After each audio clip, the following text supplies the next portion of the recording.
Hello everyone, welcome too soon academy. आज है 22 जुलाई 2022 and इस वीडियो हम देखेंगे 21 जुलाई एंड 22 जुलाई का प्रीलिम्स प्लस।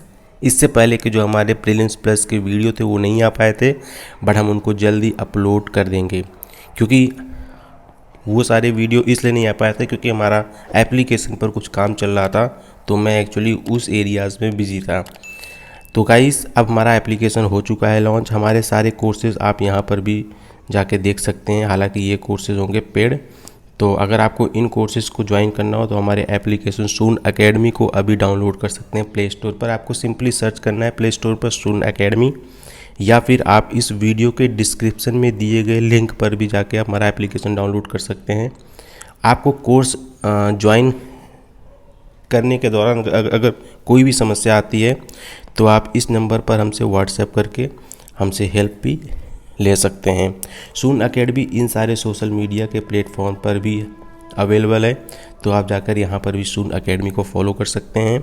जो एस्पिरेंट्स इन सब एग्ज़ाम की भी तैयारी करते हैं वो सब सून एकेडमी का ये चैनल भी सब्सक्राइब कर लें।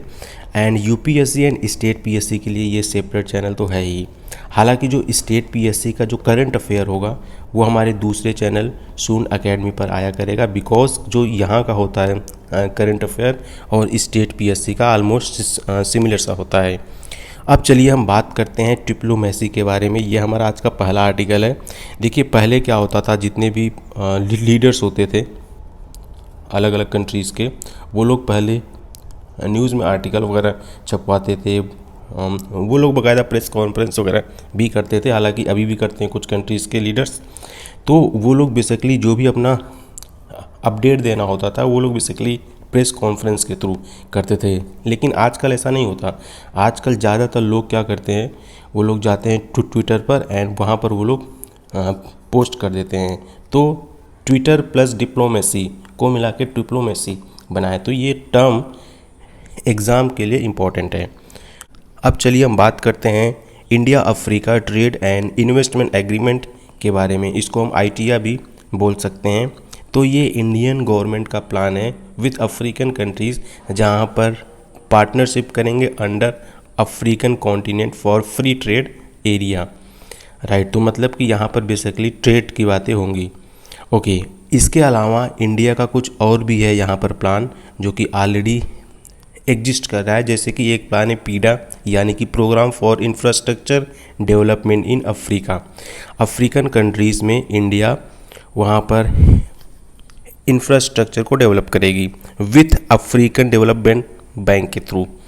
राइट, उसके बाद फिर जो नेक्स्ट है ये है फोकस अफ्रीका प्रोग्राम। फिर उसके बाद नेक्स्ट है Indian technical and economic cooperation, यानी कि ITEC program for technical assistance and training. उसके बाद फिर नेक्स्ट है pan African e network to bridge the digital divide in Africa. उसके बाद फिर नेक्स्ट है एशिया अफ्रीका ग्रोथ कॉरिडोर, ये 2017 में हुआ था लॉन्च। अब चलिए हम बात करते हैं लैंडलॉर्ड पोर्ट के मॉडल के बारे में। ये बेसिकली क्या होता है, ये भी क्यों है न्यूज़ में। जवाहरलाल नेहरू पोर्ट ने इसको बेसिकली इंडिया का पहला ये लैंडलॉर्ड पोर्ट बन चुका है। राइट, तो ये क्या होता है, देखिए इसमें क्या होता है ना, जो पोर्ट होगा उसको गवर्नमेंट ऑफ इंडिया यानी कि पब्लिक करेगी। लेकिन इस पे जितने भी ऑपरेशंस होते हैं, लाइक इंपोर्ट हो गया, एक्सपोर्ट हो गया, या फिर अन्य एक्टिविटीज़, वो कोई प्राइवेट फर्म करेगी। एंड इससे जो भी रेवेन्यू आएगा वो गवर्नमेंट ऑफ इंडिया इससे शेयर ले लेगी। यानी कि पूरा रेगुलेशन जो होगा वो गवर्नमेंट ऑफ इंडिया का होगा, बट काम कोई प्राइवेट एंटिटी यहाँ पर आके करेगी। तो हम इसको बोलते हैं लैंडलॉर्ड पोर्ट मॉडल। राइट, तो यहाँ पे बेसिकली यही है, the publicly govern port authority owner act as the regulatory body and as a landlord while private company carry out all other port operation. In return landlord get a share of the revenue from the private entity. Okay, तो इसके बारे में बस यही इतना ही जानना था। ये टर्म इम्पॉर्टेंट है, टर्म से क्वेश्चन पूछा जा सकता है। अगर हम बात करें कि इंडिया में कुल कितने मेजर पोर्ट हैं, तो इंडिया में टोटल 12 मेजर पोर्ट हैं। 13th की बात चल रही थी, अभी ये कंप्लीट नहीं हुआ है। तो अभी तक इंडिया में टोटल 12 मेजर पोर्ट हैं एंड उन सब का चलिए नाम देख लेते हैं। पहला है दीनदयाल, हम इसको पहले कांडला पोर्ट के नाम से जानते थे, ये गुजरात में लोकेटेड है। उसके बाद फिर नेक्स्ट है मुंबई पोर्ट, उसके बाद फिर JNPT पोर्ट, अभी हम जिसकी बात कर रहे थे। उसके बाद फिर नेक्स्ट है मोरमुगो पोर्ट, ये बेसिकली गोवा में है। उसके बाद फिर नेक्स्ट है न्यू मैंगलोर, ये बेसिकली कर्नाटका में है। फिर कोचीन आपका केरल में है। फिर चेन्नई है। फिर कमराजापुर है, जिसको हम अर्लियर एन्नोर पोर्ट के नाम से भी जानते थे। उसके बाद फिर नेक्स्ट है वो चिदम्बरानार। उसके बाद फिर नेक्स्ट है विशाखापट्टनम, फिर पारादीप, फिर कोलकाता को बेसिकली हल्दिया में भी इंक्लूड कर लिया जाता है। ये सारे पोर्ट के हैं लोकेशन। ये हो गया कांडला, मुंबई, JNPT, मोरमोगो एंड कोचीन, ये किधर छूट गया, एंड फिर ये चेन्नई पोर्ट हो गया, फिर ये एन्नोर पोर्ट हो गया, फिर विशाखापट्टनम, पारादीप एंड कोलकाता। तो ये टोटल 12 मेजर पोर्ट हैं। अब चलिए हम देखते हैं अपना नेक्स्ट आर्टिकल एंड ये है इसरो के अपकमिंग प्लान्स के बारे में। हम अगर इसकी बात करें तो इसरो का जो पहला प्लान है अभी वो है गगनयान अबोट मिशन। इसको लेट 2022 में लॉन्च करने का है प्लान। उसके बाद फिर नेक्स्ट है एक्सपोसैट के थ्रू हम कॉस्मिक एक्सरे को स्टडी करेंगे, राइट। उसके बाद फिर नेक्स्ट है स्पेस डॉकिंग एक्सपेरिमेंट। देखिए क्या है ना, 2030 में इंडिया अपना स्पेस स्टेशन लॉन्च करेगा। तो वहाँ पर क्या होगा, जब हम स्पेस में कोई अपना स्टेशन रखते हैं तो वहाँ पर काफ़ी बार कई चीज़ों को डॉक करना पड़ता है। मतलब कि स्पेस में हमको 2 सैटेलाइट को अगर आपस में जोड़ना होगा तो इसके लिए ऑफ कोर्स हम डॉक ही करेंगे, राइट। तो उसके लिए ये चीज़ इंपॉर्टेंट है। एंड ये जो सैटेलाइट जो इंडिया का वहाँ पर इस स्पेस स्टेशन है, ये बेसिकली 2030 में लॉन्च होगा। आदित्य L1 मिशन की बात करें तो देखिए ये हमारा सन है, ये हमारा अर्थ है। तो बीच में एक ऐसा आता है पॉइंट, हम जिसको लैग्रेरियन पॉइंट बोलते हैं या फिर हम इसको L1 बोलेंगे, राइट। वैसे टोटल 4 होते हैं ऐसे पॉइंट, एक होता है यहाँ पर होता है, एक यहाँ पर होता है और एक यहाँ पर होता है, बट हमारी बात यहाँ पर हो रही है। तो इंडिया अपना यहाँ पर एक स्पेस क्राफ्ट भेजेगा, तो इसके लिए ये प्लान है आदित्य L1। उसके बाद फिर नेक्स्ट है चंद्रयान 3 के बारे में। देखिए इससे पहले जो हमारा चंद्रयान 1 था वो सक्सेसफुल था। चंद्रयान 2 आलमोस्ट सक्सेसफुल था, आलमोस्ट पूरा कंप्लीट था, बट वो थोड़ा सा फेल हो गया था, राइट। तो अब उसको आगे लेकर जाने की बात हो रही है। जो चंद्रयान 3 तो जो ऑलरेडी वहाँ पर जो हमारा ऑर्बिटल है उसको यूज़ करके लैंडेड रोवर मिशन को परफॉर्म किया जाएगा। तो ये है इम्पोर्टेंट। एंड उसके बाद जो हमारा नेक्स्ट है ये है 3 अर्थ ऑब्जर्वेशन सैटेलाइट EOS के बारे में। तो पहला है जो ये EOS 4 है, उसके बाद EOS 6 है एंड उसके बाद फिर है EOS 2। ये सारे स्मॉल सैटेलाइट लॉन्च के थ्रू इसको इन सारे सैटेलाइट को लॉन्च किया जाएगा। उसके बाद फिर नेक्स्ट है शुक्रायन के बारे में। इंडिया का एक प्लान है मिशन वेनस, हम जिसको शुक्रायन के बारे में जानते हैं, तो इसको इसरो भी प्लान कर रहा है। उसके अलावा इंडिया का अपना ओन स्पेस स्टेशन होगा, जिसके बारे में मैंने भी बात किया था। इसको 2030 तक लॉन्च करने का प्लान है।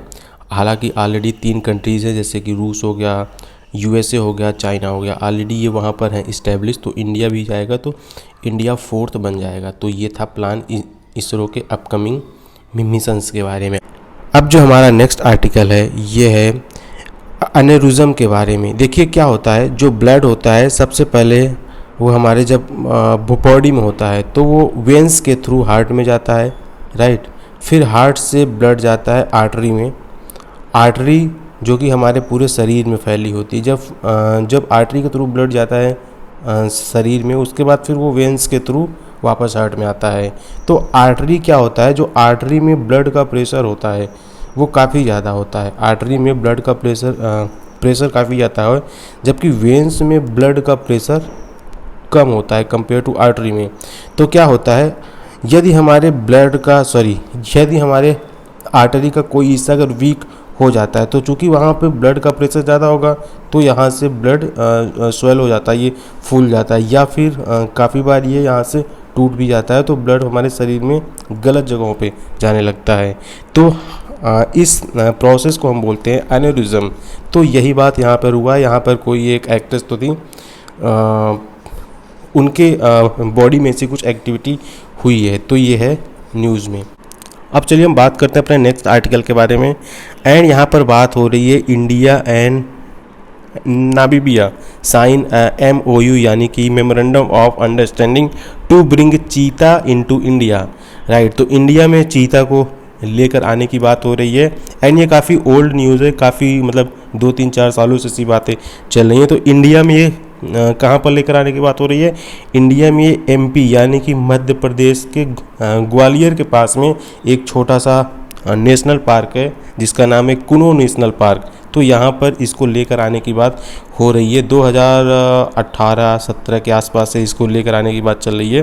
तो यहाँ पर क्या चीज़ हमारे लिए इम्पोर्टेंट है? सबसे पहले ये किस कंट्री से आ रहा है एंड ये किस स्टेट या फिर किस नेशनल पार्क में आ रहा है, एक तो ये इम्पोर्टेंट है। प्लस यहाँ का जो IUCN मतलब जो चीता है इंडिया में, उनका IUCN स्टेटस हमको याद होना चाहिए। जैसे कि जो इंडिया का मतलब जो एशियन चीता होते हैं, जो उनका IUCN स्टेटस है वो बेसिकली क्रिटिकली इंडेंजर्ड होते हैं। अगर हम बात करें एशिया में तो ईरान में भी पाए जाते थे, बट अभी ज़्यादा मात्रा में इंडिया में पाए जाते हैं। तो जो इनका स्टेटस है वो क्रिटिकली इंडेंजर्ड है, राइट। तो ये काफ़ी खतरे में है। बट जो अफ्रीका में है चीता, वहाँ का जो स्टेटस है वो अलग है। बिकॉज ऐसा होता है ना, देखिए अब जैसे कि किसी एक पर्टिकुलर में काफ़ी सारे एनिमल हैं या मतलब चीता हैं, बट एक टाइम पे जब उनकी संख्या कम होती है तो हम उनका IUCN स्टेटस चेंज कर सकते हैं। बट अगर किसी जगह पे अगर उनका जनसंख्या ज़्यादा हो गई, राइट, तो हम उनका स्टेटस काफ़ी मतलब कम कर सकते हैं, मतलब उनका स्टेटस हम चेंज कर सकते हैं, राइट। तो इंडिया का जो चीता है उसका स्टेटस दूसरा है। अब चलिए हम बात करते हैं अपने नेक्स्ट आर्टिकल एंड ये है पाइथागोरस थ्योरम के बारे में। एंड ये बेसिकली इंडिया के वैदिक एरा में होते थे, मतलब वहाँ के जो टेक्स्ट होते थे वहाँ पर इसका जिक्र है। तो क्या होता था, ये जो बुद्धायना शल्वसूत्रा है, इसने कई सारी ऐसी आकृतियाँ का इसमें जिक्र है जिसमें ये राइट एंगल ट्रायंगल का यूज है। एंड वहाँ पर हम पाइथागोरस प्रमेय का सीधा यूज देख सकते हैं, राइट। जैसे कि ये हो गया, ये B हो गया, ये C हो गया। तो A = B² + C² in under root, ये होता है बेसिकली पाइथागोरस थ्योरम। तो आप ये देखिए इंडिया में लगभग 800 से 500 BC का राउंड इंडिया में इसका जिक्र देखने को मिलता है। जबकि अगर हम बात की ग्रीस या इटली की, वहाँ पर 570 से 490 BC के टाइम पे इसका यूज हुआ, मतलब कि लगभग उससे 100 या फिर 200 साल के बाद उसका यूज हुआ, राइट। तो ये था न्यूज़ में। तो इसलिए ये आर्ट एंड कल्चर या फिर एंशिएंट हिस्ट्री के पॉइंट ऑफ व्यू से ये चीज़ आपको याद होना चाहिए। अब जो हमारा नेक्स्ट आर्टिकल है ये है हत्तीस कम्युनिटी के बारे में। हम अगर इसकी बात करें तो ये बेसिकली हिमालय के ट्रांसगिरी एरिया में पाई जाती हैं। एंड ऑफ कोर्स हम इनको हत्तीस कम्युनिटी बोलते हैं। एंड ये लोग ऐसा डिमांड कर रहे हैं कि वी नीड ट्राइबल स्टेटस। तो सबसे पहले हम देखते हैं कि ये किस एरिया में पाए जाते हैं। जैसे कि ये देखिए, ये है उत्तराखंड। उत्तराखंड का ये वाला यहाँ पर है गिरी रिट्रीवर है।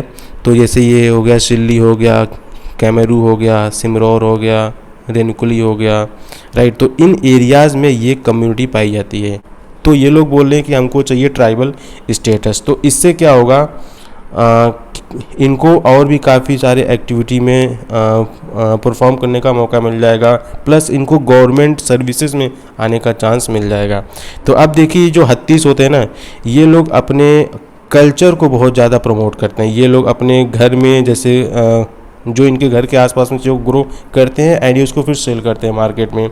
एंड जैसे कि वेजिटेबल हो गया, मीट हो गया, या फिर स्मॉल के छोटे छोटे कपड़े हो गया, ये जाके हार्ट्स में सेल करते हैं। अब हार्ट्स क्या होता है, जैसे आप लोगों ने काफ़ी एक नाम सुना होगा हुनर हाट, ये गवर्नमेंट एक्चुअली इसको प्रमोट करती है। तो हाट एक तरह का मार्केट होता है जहाँ पर आप अपने हाथों से चीज़ें बना के जाके बेचते हो, राइट। तो ये बेसिकली नेचुरल चीज़ें आप इसमें बेचोगे तो जाहिर सी बात है इसमें आपके जो इसमें आपके हुनर होगा, राइट, आप उसको एक मार्केट में सेल करोगे। तो जो आर्ट होता है हम बेसिकली उसको एक मार्केट की तरह बोल सकते हैं।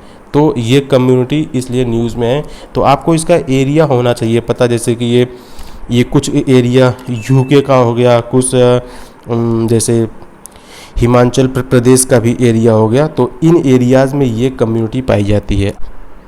अब जो हमारा नेक्स्ट आर्टिकल है ये है रेमिटेंसेस के बारे में।